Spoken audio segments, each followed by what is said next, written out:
Hello, everyone. Welcome to another episode of Build with the CEO. My name is Trevor. I'm your resident CEO here at Coach Catalyst, and I'm here every Tuesday at 12 noon to walk through things you struggle with as a coach, both business and also coaching. And we are into a new month. This is the beginning of January, and I'm really excited about our theme this month. So if you've been following along, we typically choose a theme for the month, and then we go deep during that month on that theme. And being January, this is the time of year when a lot of coaches are running programs. At least I hope you're running a program. We should be running a program in January because the psychographic lines up with what we're offering, the psychographic of the client, right? And so in January, we're going to be running a program, and then we're going to find some interesting phenomenons that happen with running a program.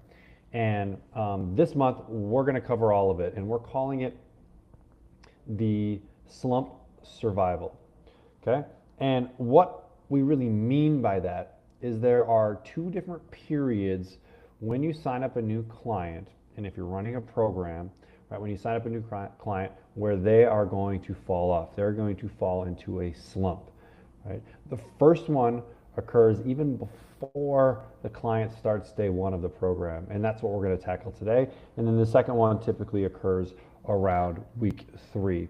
And so this episode is going to be all about the first one, because this first slump, right, is where we might lose up to a third of our clients in this first slump. And if we don't get our clients to the finish line, it's going to be really hard to get them to sign up for the next program, right? So the whole goal with any of these programs, any challenges, is to get them to the finish line, right? And let's talk about this first slump. So here's the thing. It's not going to be the people that you expect, right? It's not going to be the uncommitted tire kickers who signed up on a whim. It's going to be your best clients, the ones who've done this before, okay? And the ones you thought were locks to finish strong. And if you think that's just how it goes with January challenges, we've got some research from our team that's going to completely change kind of how you think about client retention. Emma has been working on this project really hard, and she's come up with some really cool stuff. Emma, if you don't know Emma, she handles a lot of our educational content, and she spent the last few weeks going deep on motivational science, dropout patterns, and she really discovered something fascinating. There's two completely different types of client drop-off, and we've been treating them kind of like the same problem when they're really not. And client drop-off, call it ghosting, call it whatever you want, right? But there's two different types, and I alluded to them at the beginning, but I want to go a little bit deeper. So the first drop-off point is a person who quits in the first week, sometimes before the program has even started. These are typically what we would call our repeat dieters, 35 to 55-year-old clients who've maybe done Weight Watchers, Atkins Keto, Whole30, weird cabbage soup thing, right? Whatever, right? They know what's coming. And then the second type of, let's call them ghosts, right? Ghost number 2 is a person who starts strong and then vanishes around week 3. When the dopamine wears off and it just gets like hard, right? So this is a biological motivation crash that hits everybody, even first timers. But today we are going to talk about ghost number 1, because if we can stop people from quitting before they even start, we're winning, right? Next week we'll tackle ghost number 2 and show you how some features in Coach Catalyst, how we've actually designed the platform in a way to help you understand when motivation is starting to fail with clients, and you can intervene as a coach and help them be more successful. So, all right, I want to first start today by talking about a concept called anticipatory restriction. Okay, and I'll explain a little bit more about what that is. But anticipatory restriction, that's the term I want you to kind of remember here. So this is what's actually happening in your client's brain when they sign up for your January challenge, or any challenge really. You're excited, they're excited, you're fired up, they're fired up. You've got this incredible program plan, right? You're sending out these emails that are getting them all jacked up. Let's go, this is your year, we're going all in. Meanwhile, your client, let's call her Sarah, right? Sarah's sitting at home and her brain is doing something completely different, right? Sarah has dieted before, like a lot before. She did low carbs in her 20s. She maybe tried intermittent fasting. She's done 3 rounds of Whole30, and every single time she's followed really the same pattern. Monday, crushing it, 100% meal prep done, water bottle filled, machine, right? Tuesday, still good, feeling great. This time is going to be different. Wednesday, okay, a little tired, but we're still in this. Thursday, had a little slip, ate some leftover pizza, forgot to pack lunch, had 3 cookies at the office, it's fine, right? Tomorrow's a new day. And then Friday, you know what? I'll start fresh on Monday. So here's what happened next. Here's what happens next. And this is the part that is actually kind of crazy, is Sarah's brain has learned this pattern, right? It knows the restriction is coming. So the second she signs up for your program, before she's even eaten a single healthy meal, her mind goes into survival mode. And that's what's called anticipatory restriction. Anticipatory restriction. And it triggers compensatory eating. So the basic translation is, hey, diet is coming. Eat everything now while you still can, because I'm going to go on this very restrictive diet. I'm not going to be able to do all the fun things or have all the fun things, right? So let's get that out of the way now. This is just happening in someone's circuitry. So what happens to this person in between when she signs up and the start date? They binge. Not because they're weak, right? Not because they're uncommitted, but because their nervous system is trying to protect from the famine it thinks that's coming. Right? Now here's where it gets even more interesting. We talk about like dopamine and motivation and how the first week of a new program is all excitement and novelty, and that's when dopamine is the highest. That's true for people who haven't been through this cycle like 10 different times, right? But for our repeat dieters, by the time they show up to day one of your program, they've already burned through their dopamine supply. They spent the previous week eating everything in sight because, again, restriction is coming, right? Maybe drinking more than usual because this is the last hurrah, no alcohol, right? Staying up late because their sleep schedule is going to get serious. Maybe feeling anxious and guilty the whole time because they know they're self-sabotaging, right? So they arrive at day one already depleted, already hungover, not just from the alcohol, but sugar, processed food, staying up, all that kind of stuff. But then what do most coaches do, right? What do we do as coaches? We want to get them excited. We want to hype them up. So we hit them with the let's go all in, no excuses, commit 100%.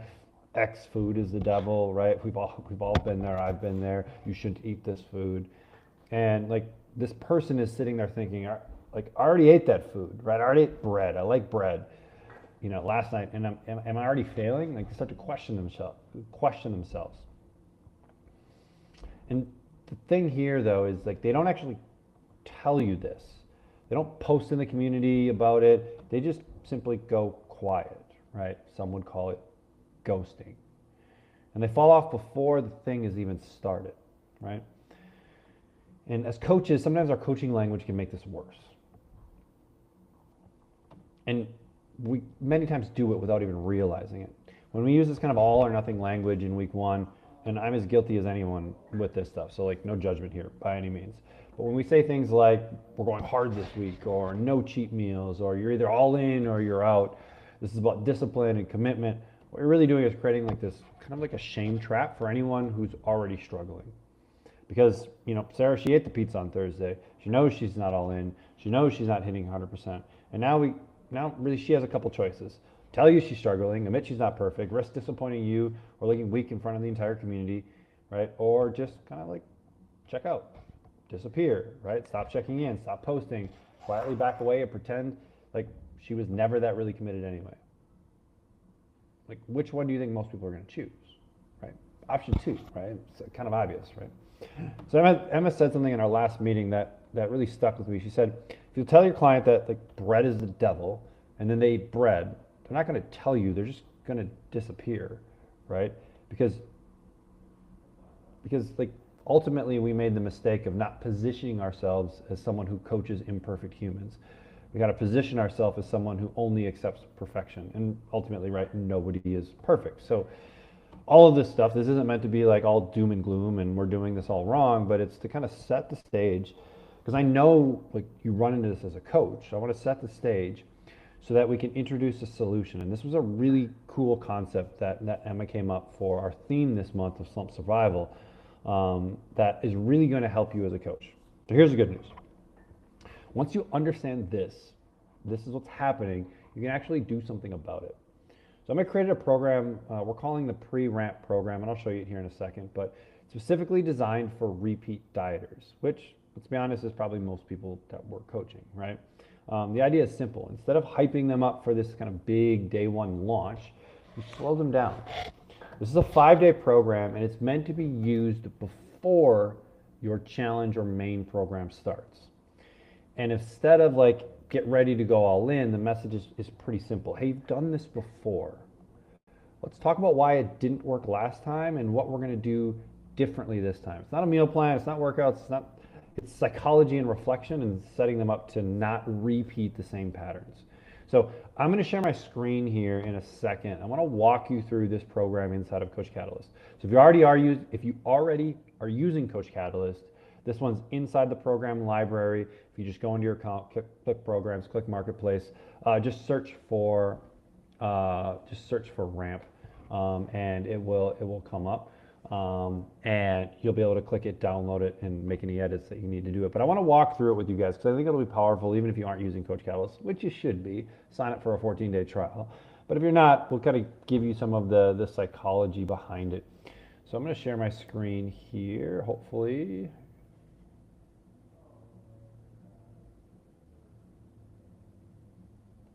There we go. And make sure I share the right one. Yep, there we go. Okay, sweet. So I'm going to share my screen here, and we're going to walk through what this actually looks like. And again, remember, you can grab this from your Coach Catalyst library. Just go into programs, go into marketplace. But let's talk about these 5 lessons that are set up here. And we set them up inside of here for Monday through Friday, but that's not that big of a deal on like what days they are. These could be any days of the week. They're just kind of set in here this way, but you can do them however. So the first one is like, this isn't your first rodeo. So I'm going to open it up here so you can see it. I'll talk a little bit about like what's in this lesson. So this first lesson is basically permission to acknowledge reality, right? If you've tried to change your eating before, right, and you know how this usually goes, you're excited on Monday, and by Thursday, you know, something's coming up or things have already gone sideways. And then by Sunday, you're planning on starting again, right? So this lesson walks them through that. What's your history of this? When have you tried it before? What worked? What didn't? And here's the key. It normalizes the struggle. It says this pattern isn't because you're weak, it's because your brain is trying to protect you. Most coaches skip this. They want to pretend the past really doesn't exist and just focus on the future. But your client's nervous system remembers every failed attempt. So you have to acknowledge that. That's really, really important. Okay, and that's what this first one does. So the second lesson here, the anticipatory restriction, right? This is where we explain this concept of anticipatory restriction, okay, in like what I would call a client-friendly language, right? This lesson talks about how our brains are wired to fear scarcity, and when you know restriction is coming, right, because your brain is experienced this before, right? Remember, repeat dieters, your brain says stockpile now, get it, eat it all now, right? Because there's restriction coming, the famine is coming. So if you've been eating more than usual in the days leading up to starting, that's not a lack of willpower, that's really biology, right? And then here's the shift. We ask them to reflect on what they're actually afraid of. Is it hunger? Is it being the weird one at social events? Is it disappointing again, or disappointing themselves again? Because once you name that fear, it really has less power, right? And this lesson is doing something most programs really never do. It's letting the client feel their resistance before the program even starts, instead of pretending that resistance doesn't exist. Okay, and so that's the second one. The third one here is called the diet binge cycle, and this is one of my favorites. It basically gives them permission to not go all in on day one. Simple lesson here is, what if instead of aiming for 100% perfection, you aim for 80%? What if you built in wiggle room from the start? Because here's what happens, right? If you tell yourself you're going to hit 100% and then you hit 90%, you feel like a failure, right? But if you tell yourself you're aiming for 80% and you hit 90%, you feel like an overachiever. Same accomplishment, right? Same behavior, different framing. So a completely different emotional outcome. So this lesson walks the client through, what does 80% look like for you? What's the non-negotiable? What's flexible? And this is really important for repeat dieters, because they've been taught that anything less than perfection is failure. And that's exactly why they quit. Okay? So as we move into lesson 4 here, I'll give you a quick synopsis here. This is the missing honeymoon. So this basically is a pre-mortem for their failure. right? It asks, when do they usually quit? What's the trigger? Is it stressful? Is it a stressful day at work? Is it a social event? Is it exhaustion? And then it says, okay, so that day is coming. What's your plan? Not if it happens, but when it happens. Most programs will wait until the client is in a crisis mode to address this. And then by then they're already emotionally flooded and really not even thinking clearly. So this lesson says, we know you're going to have a hard day. Let's decide right now what you'll do when that happens. Will you message me? Will you adjust your targets for that day? Will you just acknowledge it and move on without spiraling? Having that plan ahead of time is the difference between a bad day and quitting entirely. And then also on this day, we've included a form, okay? So this form is a good starting point for the client to fill this out and give you better information as a coach. Which parts of starting your nutrition plan do you feel most confident with? What skills or habits do you already have that could make starting feel easier this time? You know, what feels hardest about starting right now? When things don't go perfectly, what usually happens to you? If 100% feels like too much right now, what percentage feels manageable? If you want this time to feel different, what would you need to change at the start? Right, so we're getting the client to do some reflection. Remember, this is the repeat dieter. This is the person that's done things over and over again and hasn't been successful. So this is going to give you some more ammo, right, in coaching this client. And we've got it in there on day 4, but you could really put it in there whenever. And then finally, the last lesson here is to start differently. So basically, it's like, let's get it all on the table, right? We're right in here and we're getting them going. So getting them to answer the questions. What are you most afraid of? What's scary about starting? Where do you think you'll struggle? What do you need from me as a coach, and why this matters for you? And this is why it matters for you as a coach. When someone fills this out, right, you're going to have your roadmap on how to personalize week 1. So that was the form that I showed you before, right? If they say something like, I'm terrified, I'll binge on the weekend, you know, to check in with them on Friday afternoon, not Monday morning after it already happened. And remember, we can automate some of this stuff, right? We could automate a check-in on Friday, right? If they say, I always quit when I mess up once, you know to normalize imperfection right from the start. And so this isn't just like a feel-good journaling exercise. This is intel that you can actually use as a coach, right? And then this final lesson, to start differently, you'll see that one here, but this just kind of brings it all together and helps them figure out where they need to be on this spectrum of 0% to 100%, right? And help them to start a little bit differently as part of their program. So that's what we got here. This is the repeat dieter ramp up week, and you can find that right under programs and under programs, and then under marketplace, and just search for, just type in ramp and it'll pop up there. So that should help you there. Let's kind of change some screens here again. Got some layout changes.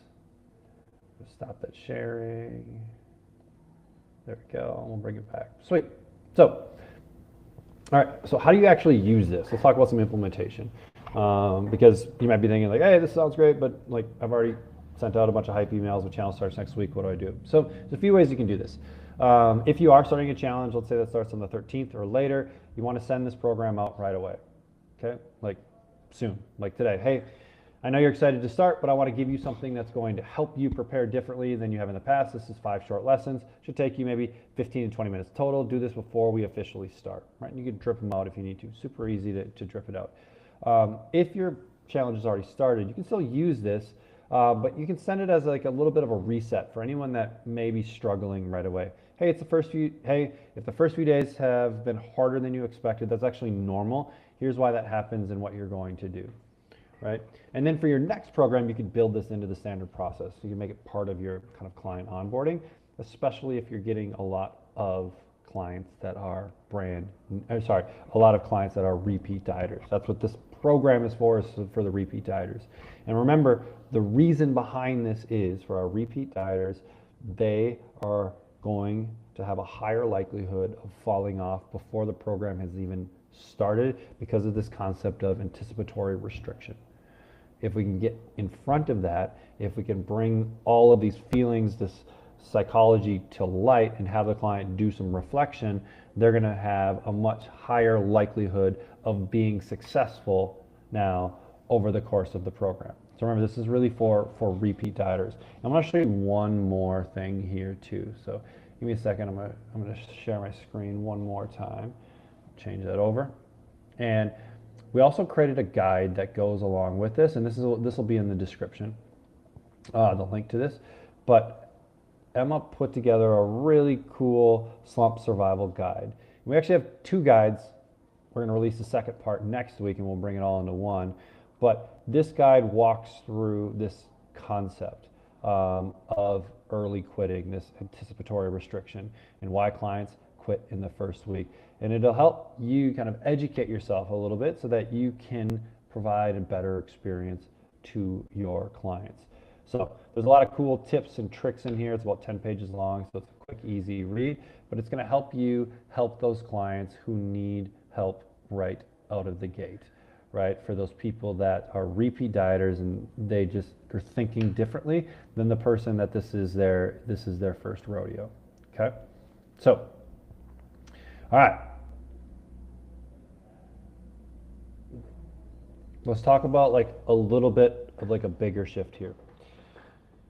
So here's what I want you to understand. This isn't about adding like a pre-ramp program to your coaching. It's about kind of like fundamentally shifting how you think about your clients, right? Most coaches, myself included, like historically, we coach like everyone's starting from zero, right? Like everyone's a blank slate ready to be molded. But most of our clients, they're not blank slates. They're veterans at this. They've done it over and over again. They're just hoping that this time with you is going to be different, right? So they got scars. They've got scar tissue from past failures. They have nervous systems that learn to protect themselves from restriction. And if we ignore that, if we kind of just blast through that with, hey, let's go all in energy, you're kind of asking them to override their biology, right? Through just sheer willpower. And this is going to work for a small percentage of people, but the rest just kind of like quietly disappear. So really what Emma's research showed us is that retention isn't about motivating people harder. It's about understanding the actual psychological barriers they're facing and addressing them proactively, right? So this is our ghost number one, right? It's the pre-programmed dropout. And this is preventable, but only if we acknowledge that it exists, right? So if you're seeing this, people that are redoing your programs for the 10th time, and they're still not completing it, they're ghosting right away, this could be a strategy that you could use and employ to help your clients start better, especially for the ones that have done it over and over and over again. So that's our ghost number one, right? It's the client that doesn't even make it to the starting line. It's the client that is a repeat dieter and their biology is working against them, right? That's what we talked about today. That's what the part one of the slump survival guide was built to help you tackle, and that's why the pre-ramp program or the pre-program, those 5 lessons and that form were created to help you with that client. Okay, so definitely go grab all of that inside of the marketplace. Now next week, we're going to be talking about ghost number 2. This is the mid-program dropout, right? The week 3, maybe week 4 dropout. If you've ran any challenges or done anything that's like 6 weeks long, you know that week 3 is when you're going to lose a lot of people. If you lose anybody, it's going to be in week 3.